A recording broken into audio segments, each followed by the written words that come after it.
Welcome to Biz Help for You with host Candy Messer. Entrepreneurs like to focus on the big picture, like profitability, success, and a smooth running organization. But there always seems to be those little things like taxes, employee compensation, laws, regulations, and more. Now you can get the answers you need in one place. Join us today as we break it all down for you. Now, here's your host, Candy Messer. Hello and welcome to Biz Help for You with Candy Messer. Thank you for joining me today. I hope you enjoyed the topic of my last interview, and if you are unable to listen and would like to hear the episode, links can be found on my YouTube and Facebook pages, as well as multiple favorite podcast platforms. And if you'd like to receive notifications on when our podcasts have been uploaded, please like and subscribe. Now, let's learn a little bit about my guest today. Noah Healy is a market designer and game theorist working on better economic systems. After training in nuclear engineering, he worked for tech startups at the peak of the dot-com boom. Becoming fascinated by the mathematics of information and computation led to patent work on a better commodity market design. So Noah, welcome to the show. Thanks for having me here, Candy. I'm excited to have you. This is going to be an interesting topic for sure, one I haven't discussed before. But before I get into any questions that I have for you on the topic, I'd love for you to tell me just a little bit more about yourself and how did you become a market designer and game theorist?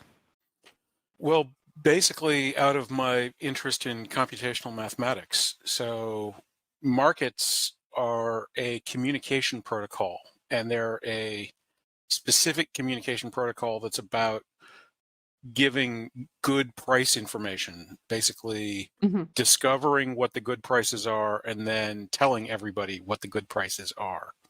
So I had come up with this novel approach to finding consensus and was attempting to build a marketplace out of it just to sort of explore the boundaries of the capacities of the approach. And the approach was game theory.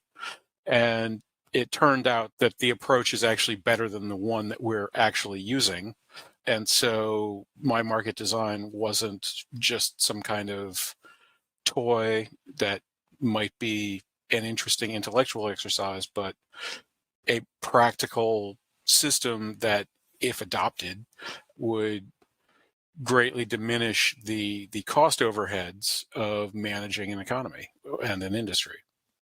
I think most people probably don't think about marketing from a mathematical perspective. So I think that was an interesting take on all of that. So, I mean, how did you even really start to share that idea with someone? Is that, yes, marketing really is related to math and here's how it all works. And how do they really comprehend that, especially if it's someone who says, I don't like math?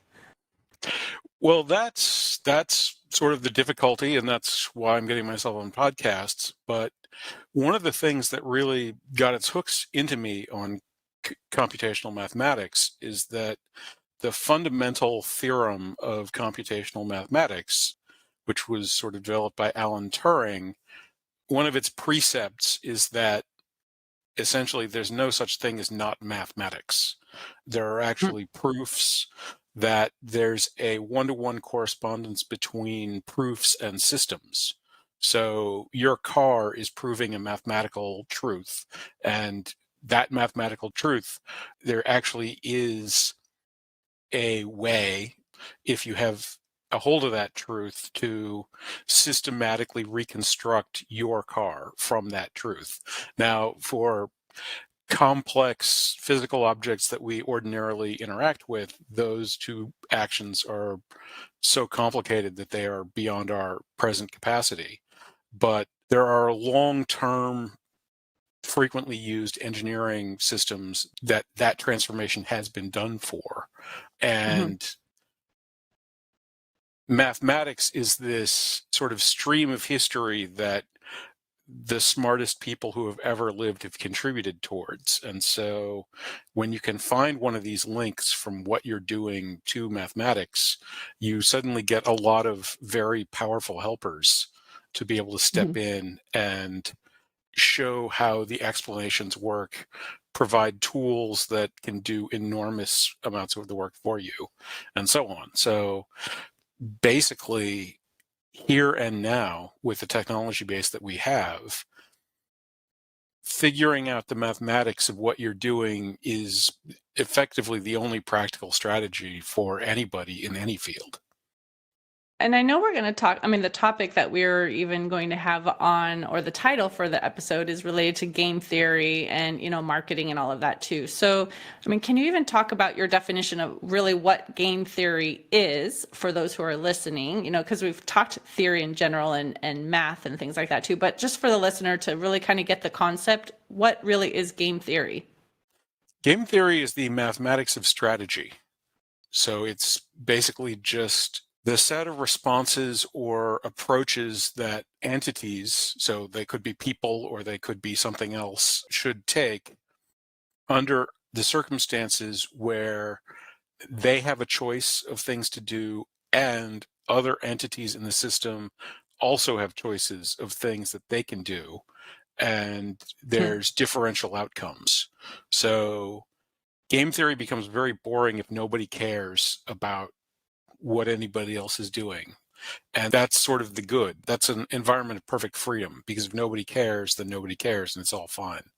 But once there's differences that the entities actually care about, then they each are going to want to try to get towards the outcomes that they want. But because there's other people, other entities in the system, their actions might positively or negatively impact your actions. And so there's this levels of game, and game theory allows us to take that to sort of the infinite meta level of the game, where it's not just what should I do with what they're going to do, but then what would they do with what I should do with what they're going to do, and those sorts of things, of the all the way up to what approach is going to best serve my interest given other people's interests. So, let's take an actual application of this. Let's say, a business is listening and they want to learn how to use this in terms of their marketing, and they're looking at, should I be promoting myself on social media? Should I do direct mail? Should I send a newsletter? How do I market to, the customers that I want to attract? So how would you use this theory then to apply that to this type of situation? So what you do in game theory is you sort of define your pure strategies. And so for marketing, one, there's approaches to different kinds of marketing, mailing, and so on. But where I have solutions that are very valuable is marketing itself is one of your strategic options. There's also markets.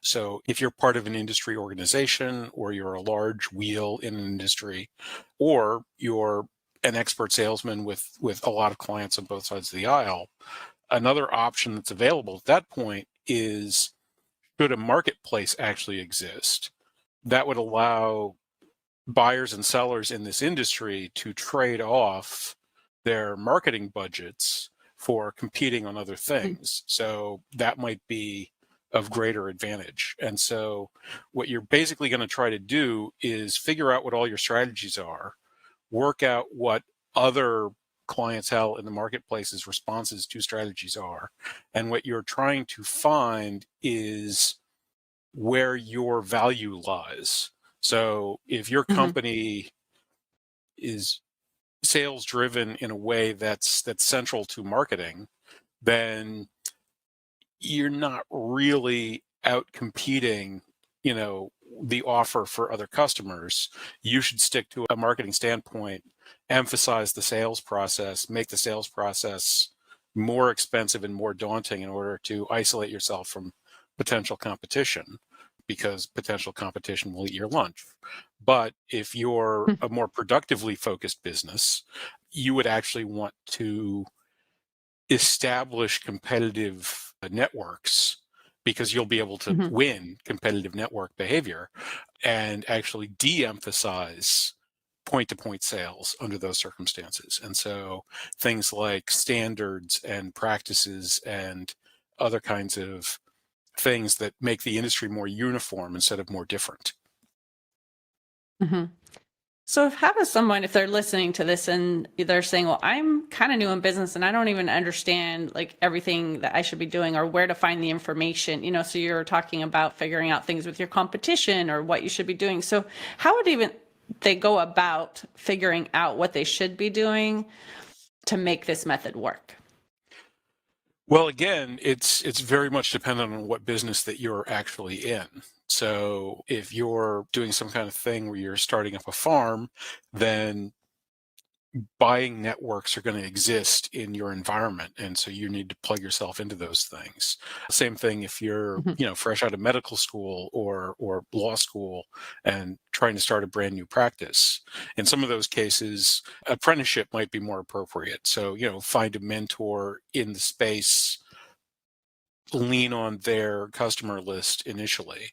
If you're Mhm. really out in blue sky territory, which is sadly where I am, then the best strategy that I've been able to come up with so far is what I call energetic serendipity. You need to take the time, make the effort to form connections with effectively random slices of the human species, figure out how to explain to whoever you happen to run across what it is you're doing. And when you can twig the next connection, use other people's brains to do as much of your thinking for you as you can, because there's 8 Mhm. billion of us and there's one of you. So the Right. more of our input that you can sort of take advantage of, the more that you'll be able to be buoyed up by that. Mhm. Well, I think that's an important point as well, too, because I mean, relationships are, key to having a successful business, I think, too. But even being in like a mastermind group or having like an accountability partner or a business coach or someone that you can bounce ideas off of and get feedback, obviously, is important. That's true. The big issue for my system and what I'm doing is that there are phase changes as you go through scale stages. Mhm. So relationships are very good for somebody that's sort of fresh out of nowhere and has zero experience. But as your business scales up or as an industry matures, relationships, if they remain the central organizing principle of that business or industry, are essentially going to doom it, because people are mortal Mm. and relationships can't last forever. And as things become more mature and more sophisticated, the span of control, people can't really have more than a certain number of functioning business relationships, functioning personal relationships, and so on. And so as an industry or a business becomes sufficiently complicated that you go beyond that stage for the organization of the industry itself, you actually have to change how that industry functions, and you have to start moving towards Mhm. broader types of things, whether it's government legislation, whether it's sort of user groups, or sort of where I step in is when you've gotten up to the point of commodification and creation of actual marketplaces. And from the math, the split over to commodification is roughly 50, which is a big number for people getting started, but a shockingly low number for people who are well established. Lots of people have Rolodexes. Mm. If you've been in business for 30 or 40 years and you don't have a list in the hundreds, then you have a very fortunate client list that is Mhm. a very risky proposition for you, because again, people are mortal. And if you've got one or two clients, then that might be the end of you all of a sudden. Okay. Interesting perspective, on that too, because I haven't really heard that concept too of, you know, like a lot of times people are saying you shouldn't be a commodity, right? You need to do other things, but you were talking about commoditization and things like that too, which I hadn't really heard that perspective on. You're going to outgrow the amount of relationships that you can easily maintain, right? So that was an interesting little bit of information too. So, but I do know that too, there is a concept of relating the game theory to negotiation. So how does that play into that? Well, that's my insight. I've discovered a way to take one kind of strategic situation and turn it into a better kind of strategic situation. So there's a well-known concept in strategy of coordination games. That's games where people who deviate from consensus harm themselves. And my standard example of this is, what side of the street do you drive on? Another classic one is, what currency do you use to exchange? So you could, if you were very weird, do all transactions in minted silver from the 1800s and refuse to take anything except for that as well. You could invent a brand new currency, and with Bitcoin and so on, we see people doing that, and then you could insist solely on using that. Or you could exclusively transact in currency from a foreign country. But you're going to find that you have a lot of difficulties in your life if you decide to unilaterally step back from the currency that the people that you're engaged with are actually using. And so if you have or can make that sort of a situation where consensus is the effectively only valid option for any individual once the consensus is established, then negotiating what the established consensus is becomes the key property of that game. And thanks to computers, we can have effectively totally neutral n+1th parties that can be the keeper of that consensus position. And so where my system works is essentially people that want to change the joint consensus of the group have to effectively pay the group an amount of money related to how much they want to change the consensus. But in exchange for that, if the new group outcome is better, the group will take a piece of that improvement and pay them back, and that will wind up rewarding them for having brought forward this better negotiated outcome for everybody.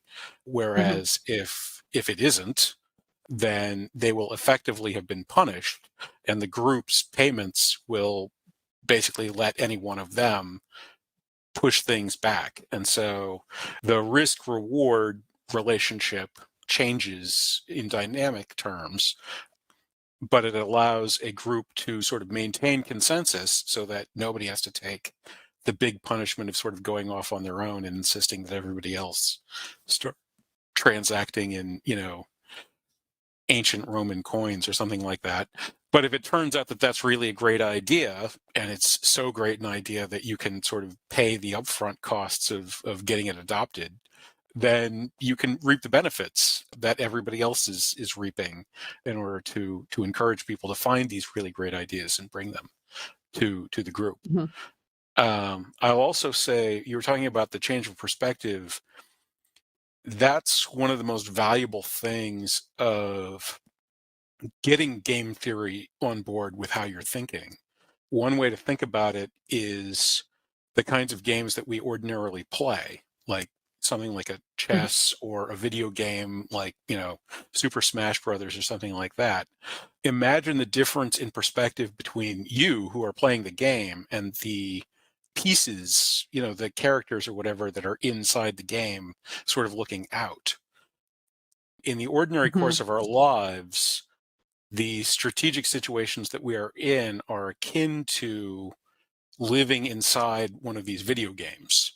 And just as when we're, controlling the player in a first-person shooter or something, we know things about the context of the game that allows us to make decisions that are more valuable than they make, which is why we control them, and so on, and can distance ourselves from, the pain and fear and anxieties, whatever else might be going on.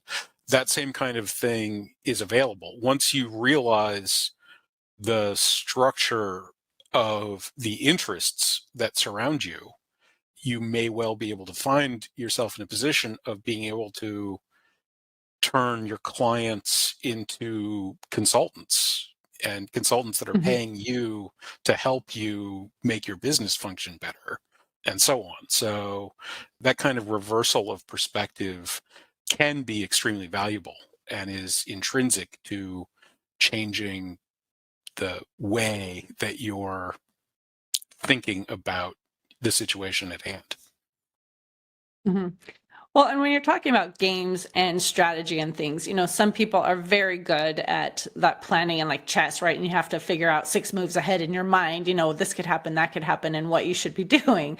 And then some are really not as good at that, and they'll play other games that are maybe more luck based or, just for fun, and entertainment. So if you're not as good at some of the strategy, like what are some tips maybe that you could give to someone to say, here's how you can implement using this strategy for your business to improve what you're doing in your company to reach the market that you want to reach or something, what I'm trying to say, like how do you learn those skills if maybe you don't have them naturally? Well, luck's an intrinsic and important part of games, and there are also fairly simple, straightforward games to analyze in which randomness is ideal. So rock, paper, scissors is a game where it's not about deeply outthinking your opponent. It's a game about a third of the time you win, a third of the time you lose, and a third of the time you draw. So the interesting thing about rock, paper, scissors is that every strategy, from simple to sophisticated, has a counter-attack strategy that's slightly more sophisticated than it, which will destroy it. But random behavior doesn't have that property. So if you're actually behaving randomly, you'll get that 1/3, 1/3, 1/3, but you won't do any worse than that.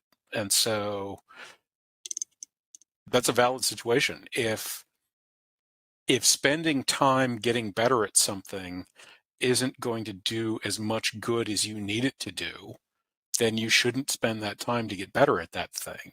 And so probably the number one sort of first pass general strategy tip is indifference. And I've also seen this termed as entrepreneurs should seek control. What you want to get to is the point where what the other parties are doing doesn't actually matter to you. So if there's a good thing and a bad thing, you would like to get to a point where the good thing isn't as good and the bad thing isn't as bad, and they're both sort of slightly better than average. So that gets into like a poker situation where thinking in poker has evolved to the point where what you're looking for isn't so much whether or not you're getting paid off or not paid off on this hand, is whether you're behaving in ways with hands like this that this happens to belong to in such a fashion that you're going to get paid off on average. So you're bluffing right now, but you're bluffing because you bluff in certain kinds of situations. And if this bluff gets called and you lose, but the next non-bluff that's part of this mix-in gets called and you win, and you're winning more on the calls than you're losing on the bad calls, and you're not bluffing at the right percentages and not bluffing at the right percentages to not lose as much as you ought to on the other sides, then you're doing something that's making you money. And if you can't find those positions, then you aren't. And so that's sort of a first pass general piece of advice. If you desperately care what the outcome of the other party's decisions are, then that's a sign for you that what you're doing is probably a little too situation dependent, and you need to expand your gaze and try to find things where what you're doing is just something that works on average. And then the more times you turn the crank, the more outcome that you're getting out of it. Well, I know you say too that you should have 4 roles instead of the usual like buyer seller, roles. So like, why is that, and how does that impact what we're talking about today? Well, that gets into how interests align. So, two-player games have the property that they devolve to zero summage very easily. If there's a pot of money that's on a table and the two of us come to that table, that's it. Maybe that pot gets divided exactly in half. Maybe it's an odd number of pennies and it can't be divided exactly in half. And now one of us is going to win and one of us is going to lose. Maybe it isn't going to divide exactly in half because we're each coming to the table with our own baggage and interests and so on. And, maybe you can get a little bit more or a lot more out of that situation than I can. And so in those kinds of conditions where there's only two parties, there's a real fight that's basically in place. Three parties is even worse. If you're familiar with Treasure of Sierra Madre or Shallow Grave or Blood Simple or any of the innumerable other stories, there's a lot of great tense thrillers that have been written about, three desperate characters that somehow get their hands on a big pile of gold or cash or something and discover that it's just impossible to divide 1,000,000 by 3. It just cannot be done. And it turns out that that's actually true. Without some kind of limiting structural behavior, there's no three-way negotiation that couldn't be improved for two of the parties at the expense of the third. So basically, imagine a scenario where you, me, and Joe have $3,000 and we're like, okay, well, fair's fair. We each take 1,000. Well, I sidle up to Joe and say, Candy, she's great. She's nice. It's wonderful. But what if we each had 1,500? I mean, isn't that better? Come on, 2-1. Democracy rules. And then you can turn around and say, well, Joe, why didn't you tell me you wanted more money? How about I take the 1,000 I was going to get anyway, and you have 2,000? Same deal. And then I come over to you and I'm like, Candy, what's with this Joe guy? Like, what if, I took, I don't know, 1,900 and you got 1,100 and you had more money. And so there's just an infinite number of ways that game, if it can't be settled and just over, can be renegotiated and renegotiated and renegotiated. And so I found that having 4 players, each with distinct roles, created a scenario where there were no team ups that worked, essentially. The 4 roles in the system are basically making and enforcing the rules, negotiating the price, discovering, putting information into the deals, providing the actual, thing to be sold, and providing the cash to actually buy that thing. And with those sort of pure strategies identified, anybody in any one of the roles that just, isn't happy with the other people teaming up can take their ball and go home and the game's over. So, Right. so there's no way to team up to take advantage of people that are in a position where there's only a couple things they're allowed to do, because one of the couple things they're allowed to do is to shut everything down. Interesting. So I know we're coming close to the end of the time that we have together. So I'd love for you to maybe just wrap this up for someone who's listening that says, this is kind of what you do with the game theory and how you're going to apply it in your business to be more successful, right? What would you say? The basic reason to use game theory is to figure out what these ideal strategies actually are. And so, number one, there's an exercise that we can go through to look at the perspectives of everybody that's involved in your business, customers, regulators, so on. Figure out where people's interests actually lie, and that tells you essentially what kinds of pushbacks and what kinds of synergies that there are going to be to what sorts of options that you undertake.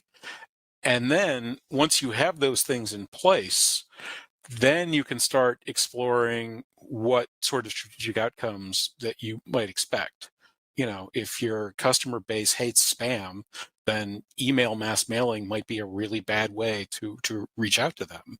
And Mhm. if you're not taking on board what their lifestyles look like and how they prefer to do things, then maybe you're just going to, see, oh, look, these guys did mass emailing. It worked. That must be what works.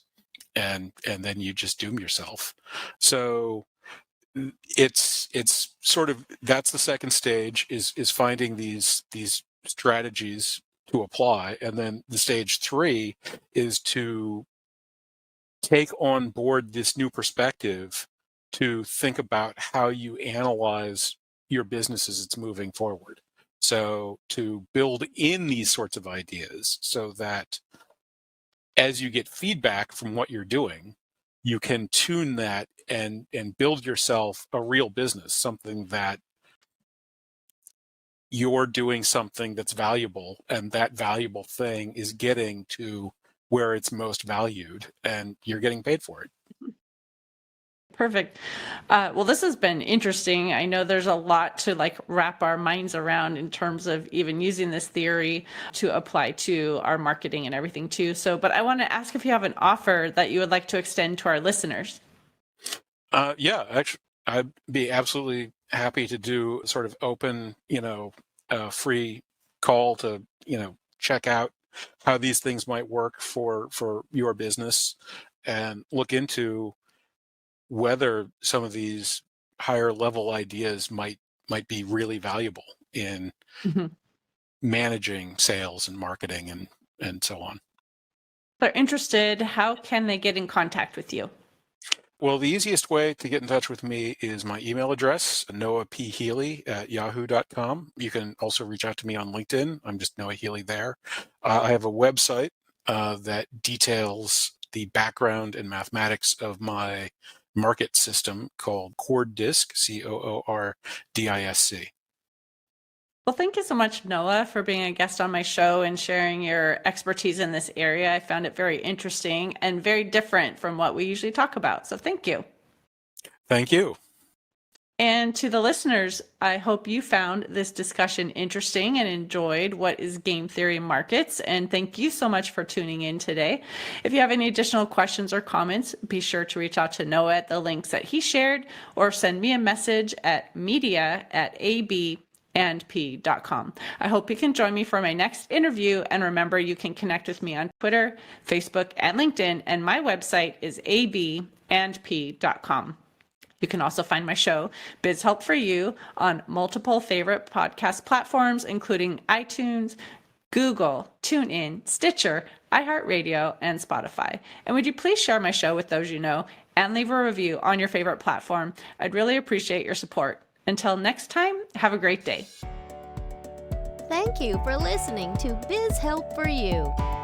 Please join your host, Candy Messer, again next time. Have a terrific day.